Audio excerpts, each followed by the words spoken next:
Nick. And we are Envy Board Gaming. Today we're looking at Pan Am the Game. This is published by Prospero Hall and it is for 2 to 4 players. Nick is going to give an overview of how you play and then we're going to give our reviews. Hey everyone, let's run through what we're doing here in a game of Pan Am.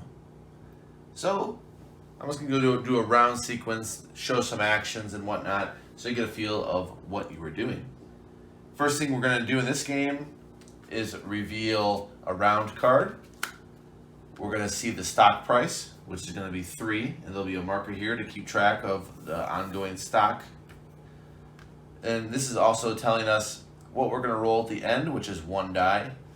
And in effect right now, where each player loses $2 because you start with 12. Now everyone's going to be starting with 10. These are all going to be randomized through. There's 4 cards for each round. They randomly pick one of them, so it's going to be different every time you play.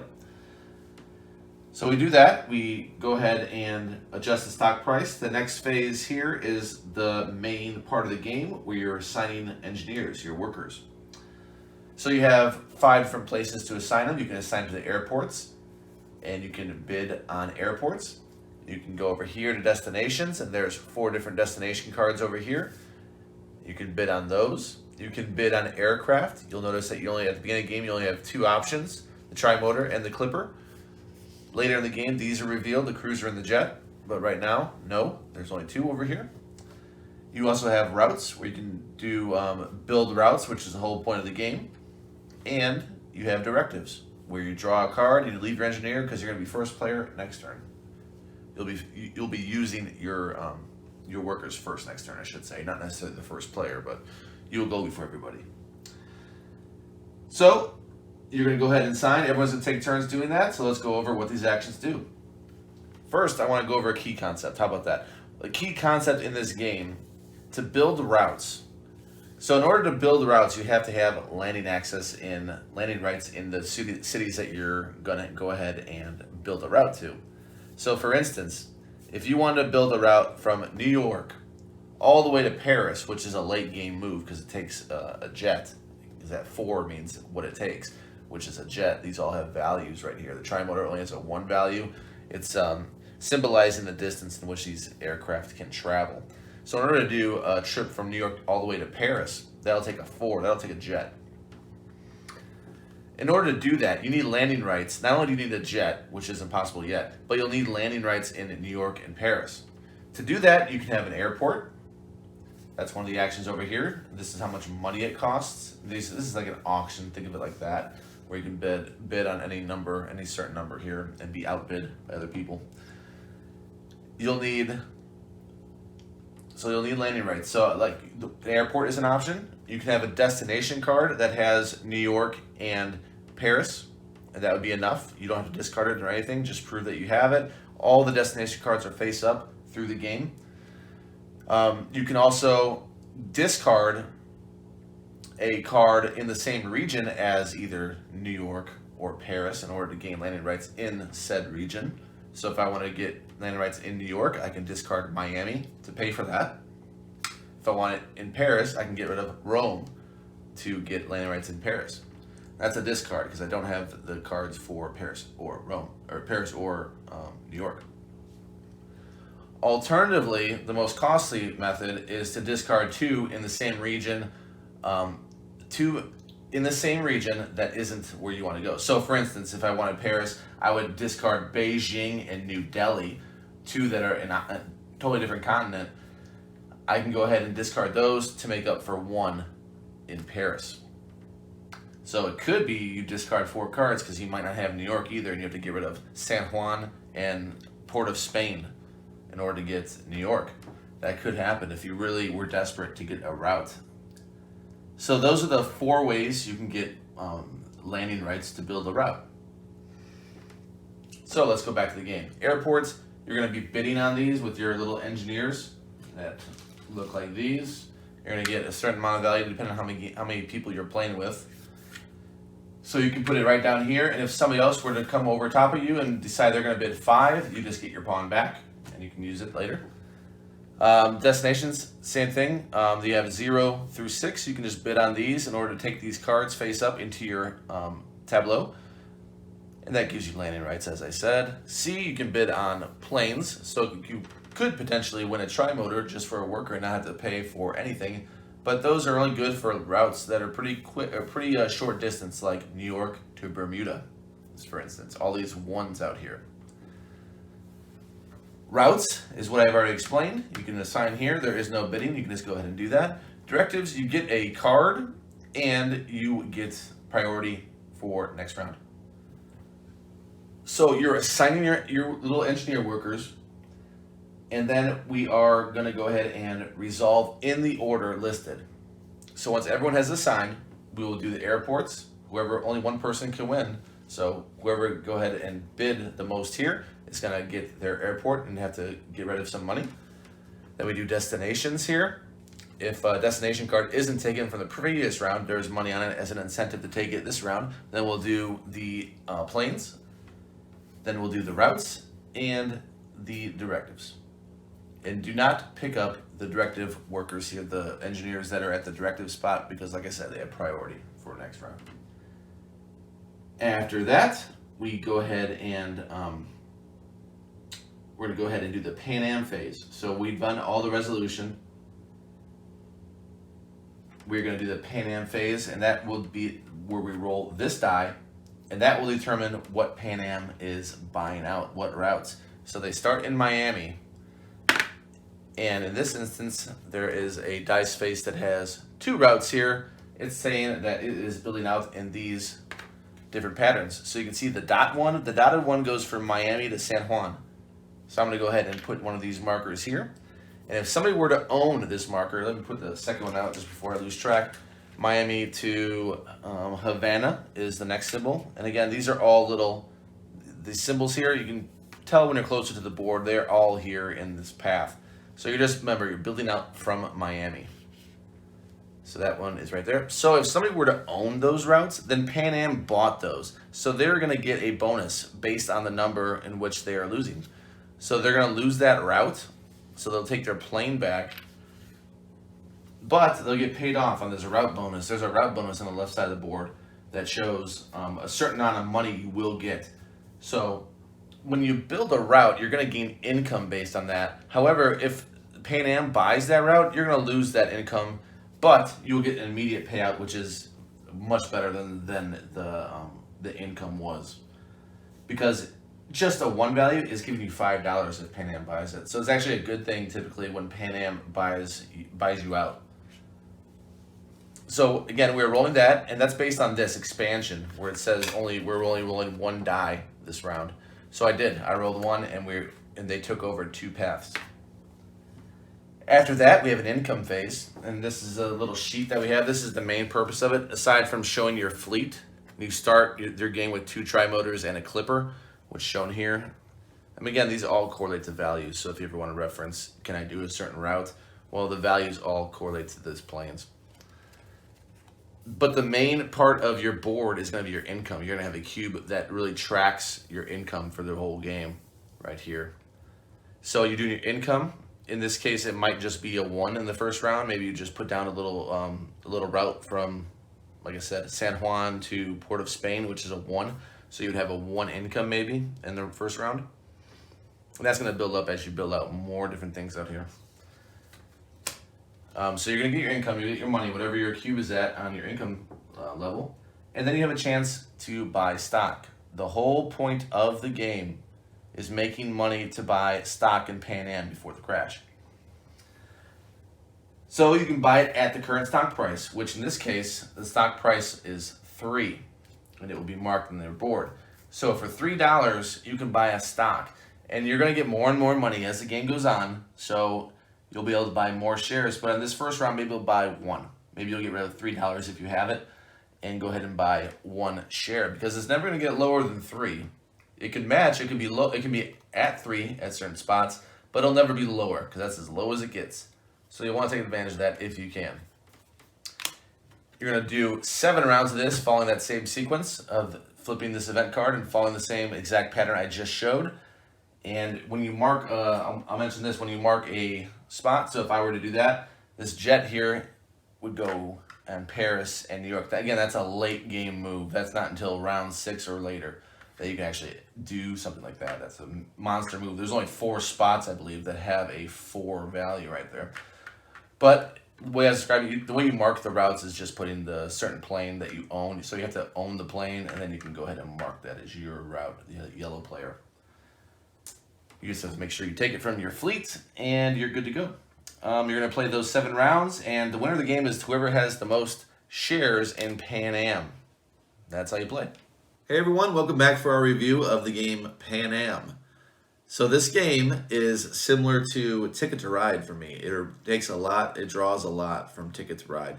The cards you play, the way you're building the routes, everything really does remind me. I kept wanting to say this is a cross between Ticket to Ride and I couldn't figure out what the second game was. It's like Ticket to Ride in the air. So if you like Ticket to Ride, and if I were to recommend a game that is similar to that, Pan Am is that game. I couldn't think of a better game to recommend than Pan Am if you like a Ticket to Ride. So if you don't like Ticket to Ride, I don't think you'll like this. I really don't. That's how similar they are to me. That's how similar they feel to me. Do I like? I don't know which one I like better. They both do different things, I guess, but they just remind me so much of each other. So positive, it's easy to teach.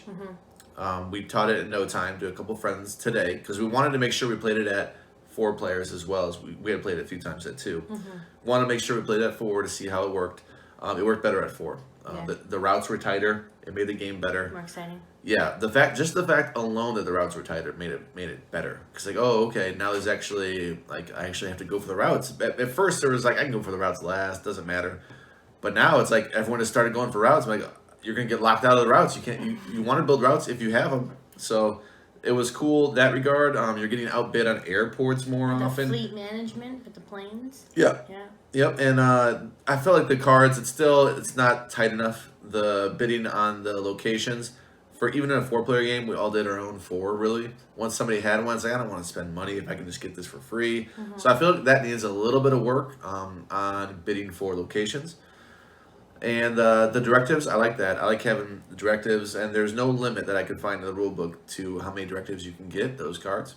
So I like that. I like that if you couldn't do anything, the only weird thing is there's only 3 spots for those. So if you didn't have an action that you couldn't, if there's an action you're locked out of everything, you kind of wanted to go to the directives, and it might not be there for you in the end.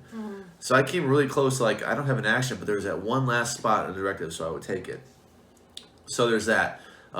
So it does leave a little bit of options there with the directives, but there's only 3 of those spots. I like the way that the planes are all different valued, and you can just reference that, and it correlates with the numbers on the board. It makes sense thematically that you're going to take a jet to Paris to New York, for instance, and not a little tri-motor over the ocean. So that makes sense. Yeah, the component quality, not that great. I mean, it's nice, those little planes. It does feel like a classic game on the table. It feels like you're playing an older game. But it does look nice. Parts of it looks nice. So the board itself looks nice. And there's little things here. I don't like the engineers. I don't like those little pawns. Those are pretty garbage looking. So there's some cons there. So ultimately, I'm going to give the game an 8-2. And that is definitely a recommendation to try. It's not a recommendation to buy. Like I said, Ticket to Ride, you want the next step or a game similar, Pan Am's the one.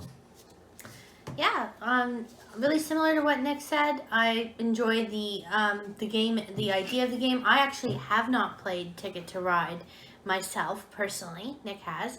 I haven't played it, but it's what I guess I would imagine it to be. I like route building games. I enjoy the competitive nature, especially when we were at 4. Like Nick mentioned, when we were playing 2, it was like the world was your oyster. You could go anywhere. There was no fear. Just, placing your engineers out wherever, willy-nilly where you wanted. It's interesting getting outbid for things and getting your pawn back, and then more and more of these actions, there's less spots for you to have. So, it's something you have to think ahead, because even myself, I didn't plan out one of my final turns when we played. I had no planes, no routes, nothing going on to really do much. So it was unfortunate that I that was self-inflicted. I was focused on something else. So you have to kind of have a focus on all parts. Like, you don't just, okay, I'm going to build up airports, or I'm going to do fleet. Like, you kind of have to touch on, it feels like, every part. like get more destinations. And I like that, even though it took me a bit to put my head around how the destination cards work for routes. I'll be honest. It's not that complicated. I just made it complicated for myself. It's nice that you have different ways of getting a route established or having landing rights. Yeah. It's nice that it's not just one, you have to hope that you get that card. And if you don't get that card, you don't get it. I like that. I like that there's ways to mitigate that. I like the airport, that it gives you income as well. I enjoy the directives like Nick mentioned. I think I said that before. I like that there's little end game bonuses. And I like that there's only one way to win the game. And that's stocks. I like that you don't have to, you have the most airports, so that's also a condition to get victory point. No, it's just one thing you have to do. So I think that's very simple to explain to people. Like, this is what you're trying to do. You want to have stocks, just so you know. So it's a fine balance of how much money you're going to spend to build up your fleet and, build airports and be in a strong position to bid, and how much money you're going to spend on stocks, and when do you buy them? Mm-hmm. Are you buying them at that low 3? What event is going to come next? And then sometimes you get burned. You buy it at a high price, and then it goes down, and you go, yeah, I could have saved some money that way, because it is tight. Money is tight in the game for sure. So you have to be thoughtful. It's a good economic game that way, where you do have to think about how you're spending your money and how you're allocating your money to what you're. Yeah, especially at the beginning of the game. Like, I don't know. At the beginning, I'm like, I have $1. What am I doing? Like, it just burns through, and you start with 12, and your first condition, as I showed in the video, could be to lose 2. Now you're at 10. Mm-hmm. So it's like, I can't really do much. I can do a couple things maybe. And I can't really buy stocks. Maybe I can buy one if I'm lucky. Mm-hmm. Another thing to Vic's point about endgame scoring, we come from a world that feels like that a lot of our games at the end, we have to add crowns, multiplied by the monasteries, do this, do that, all kinds of stuff. And it's like, what's next? What's next? What's next? Did we miss something? What Is this worth anything? Is that worth, how many are coins worth? Yeah. Is this plant worth anything at the end? How about these berries? Yeah. So this one's straightforward. Who has the most stocks, you win. So that is cool to explain to somebody that does come up from a Ticket to Ride background, where that's like, this is their next step. Boom, we know who won because count up your stocks, game over. Yeah, and it is public information. Like, you can see somebody how much they have, and then you get pushed or pressured. Like I did one of the games we played. I went and spent all my money, and then when the next round, the final round came around, I had no money because I saw them buy all the stocks. I'm like, I know that's how you win. So there's no sense keeping all this dough. I'm going for it, and then that was to my detriment. But I was close. It wasn't too far off from winning, so it wasn't terrible. Yeah. But yeah, it's. Go ahead, Nick. We talk about a lot of questions that we get. We're not a popular channel, but the questions that we do get a lot of times are, how does it play at 2? So we had a little bit of negative right there about 2 players. It's not negative. It's just that it's not as tight. So if like Morales, our friend that comments a lot, he would ask. I've seen him ask a couple times. I think, how does it play at 2? And I think I could still recommend it at 2. I would give it like a 7.7 at 2 because it's just not as tight as I would prefer. Everything is open, like Vic said. Oh, Vic I never shared my score. I have an 8.5. Wow, that's high. That's what I gave it. I really enjoy the game. Sorry, you reminded me of scores. I go, whoa, this thing's sitting here. It's a little different now because we're doing it at the end. And you think you just led with it. So sorry. Yeah, I have the advantage of going first, so I know, I guess, before I pass it on to you that I have to show a score. Yeah. But in any case, you were saying it's a recommendation. It's still a recommendation at 2. It's still going to stay in the same field as far as try it before you buy it. But this game has been on sale a lot, so it kind of makes you want to just buy it. It's not that expensive. As long as you have the room for it and you have the budget for it, it's not that expensive. So I could say that, go ahead and try to buy this, and you can perhaps trade it if you don't like it. It's not that big a deal. And one last thing I'll say is that I liked the rule book. I didn't read it as much. Nick is the official rule book reader a lot of the time. He's the teacher of the games. But I looked over that thing, and it looks nicely organized. Yeah, it looks simple good. Mm-hmm. Mm-hmm. Well, thank you very much for joining us for another review. We hope that you enjoyed this video. If you did, go ahead and give it a big thumbs up and subscribe to our channel for more great content. We will see you next time. Bye. Bye.